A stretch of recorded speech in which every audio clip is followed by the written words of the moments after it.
شروع نہیں کیا ہے کہ ہمیں کرونا ویکسین لینی ہے اور کہاں سے لینی ہے, کون اللہ کا بندہ ہمیں دے گا, کون ہم سے جو ہے وہ فری میں, کیونکہ آپ کو پتہ ہے کہ پاکستان میں ہم اللہ کا بہت احسان ہے, ہم سارے کام مفت میں کرواتے ہیں. ہم انڈیا کی طرح پیسے ضائع کرنے کے بالکل حق میں نہیں ہیں, اور اسی وجہ سے ہمارا ملک روز آپ کو پتہ ہے کتنی زیادہ ڈیولپمنٹ ہوتی ہے, کتنے زیادہ بڑے بڑے پروجیکٹس ہمارے کنٹری میں لوگ لے کر آتے ہیں, پوری دنیا جو ہے وہ ہمارے پیچھے پڑی ہوئی ہے. اگر ہم جیسے بھی بات کریں, ہمارا ایک ملائیشیا والے ویسے بڑے خراب ہیں نا, میں تو کبھی بھی ملائیشیا نہیں جاؤں گی, میں نے یہ سب فیصلہ کر لیا, پوری دنیا میں گھوموں گی لیکن ملائیشیا نہیں جاؤں گی. یہ کوئی طریقہ ہے ان کا؟ انہوں نے ہمارا جو پلین گیا تھا وہاں پہ بیچارہ ان کے پیسنجرز کو لینے کے لیے, وہ انہوں نے وہیں پہ گراؤنڈ کر لیا اور کہتے جی آپ نے پیمنٹ نہیں کی ہے. تو ایسی کون سی بڑی بات ہو گئی بھائی, ہم نے تو بہت لوگوں کی پیمنٹ نہیں کی ہے, آپ کوئی پہلے نہ آپ آخری ہیں. تو آپ دوسروں سے سبق سیکھیں, ہر بندہ تو اس طرح نہیں کرتا کہ وہ ہمارا پلین پکڑ لے اور یہ وہ. اب مجھے سمجھ آیا کہ عمران خان صاحب جو ہیں وہ ملائیشیا کانفرنس میں کیوں نہیں گئے تھے.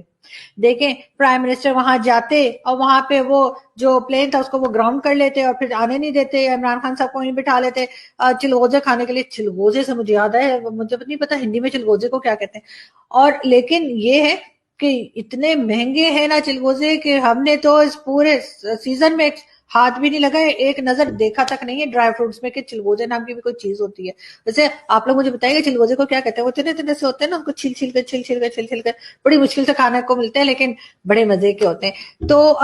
خیر میں کہاں سے کہاں نکل گئی. میں آپ لوگوں کو یہ بتا رہی تھی کہ عمران خان صاحب اسی وجہ سے جو ہے نا وہ وہاں کی جو ملائیشیا کی کانفرنس تھی اس میں نہیں گئے, اور انہوں نے کہا کہ نہیں جی میں تو نہیں جا رہا, اس لیے کہ یہ تو عجیب ہی لوگ ہیں, مطلب وہ پیسنجر بھی رکھ لیتے ہیں اور وہ جہاز بھی رکھ لیتے ہیں اور پھر وہ آنے بھی نہیں دیتے ہیں. مطلب یہ محبت نہیں ہے ان کی, یہ ایک سیلفشنس ہے, ایک عجیب سی حرکت ہے نا کہ دیکھیں پیسے نہیں دیے تو کیا ہو گئے, دے دیں گے, کون سے بھاگے جا رہے ہیں, کنٹری لے کے کہاں بھاگ جائیں گے ہم لوگ. لیکن نہیں, بس کچھ لوگ ہوتے ہیں اس طرح کے. اور اگر ہم اپنے جو ہمارے فورن منسٹر صاحب ہیں شاہ محمود قریشی صاحب, اگر ان سے ہم پوچھیں کہ جی شاہ صاحب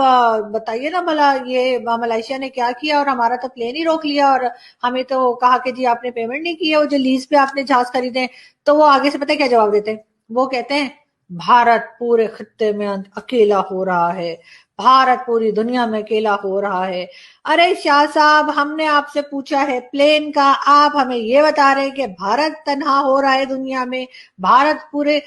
دنیا میں بھارت کو کوئی پوچھ نہیں رہا. تو اچھی بات ہے نا, ہم تو خود چاہتے ہیں کہ ہمیں بھی کوئی نہ پوچھے, اس لیے کہ ہمیں تو پوچھ کے دماغ کھایا ہوا ہے. آئی ایم ایف نے بھی اور دوسرے ورلڈ بینک اور جس سے بھی ہم نے پیسے اٹھائے ہیں اس چیز سے تو بھارت بچا ہوا ہے, اسی لیے بھارت نے کسی سے پیسے ہی نہیں لیے. عجیب قسم کے لوگ ہیں, پتہ نہیں گزارا کیسے کرتے ہیں لوگ بغیر پیسے مانگے. ہمیں تو مطلب ہم تو تصور بھی نہیں کر سکتے کہ ہم کسی سے مانگے بغیر جو ہے وہ اپنا کنٹری کو چلا سکتے ہیں. اور یہ بھارت کے لوگ پتہ نہیں کیا لکڑیاں کھاتے ہیں کہ کیا کھاتے ہیں, ہوا کھاتے ہیں کہ یہ لوگ, مطلب ان کی گورنمنٹ جو ہے وہ کوئی خاص ایسا لون پکڑتی ہی نہیں ہے کہ کوئی کنٹری ان کے پیچھے پڑے, اسی وجہ سے تو اکیلے ہو رہے ہیں. اب دیکھیے گا بالکل بھارت جو ہے نا تنہا ہو جائے گا پورے ورلڈ میں, کوئی اس کو نہیں پوچھے گا, سارے کے سارے پاکستان کے پیچھے ہی لگے رہیں گے. لاؤ ہمارے پیسے نکالو, سعودی عرب کہے گا پیسے نکالو, قطر کہے گا پیسے نکالو, چائنا کہے گا یا اللہ چائنا تو نہ ہی گئے تو اچھا ہے, چائنا نے کہا نا تو ہم سب کی آنکھیں یوں چھوٹی چھوٹی کرنی پڑیں گی ہمیں, اور ناکیں بھی ایسے,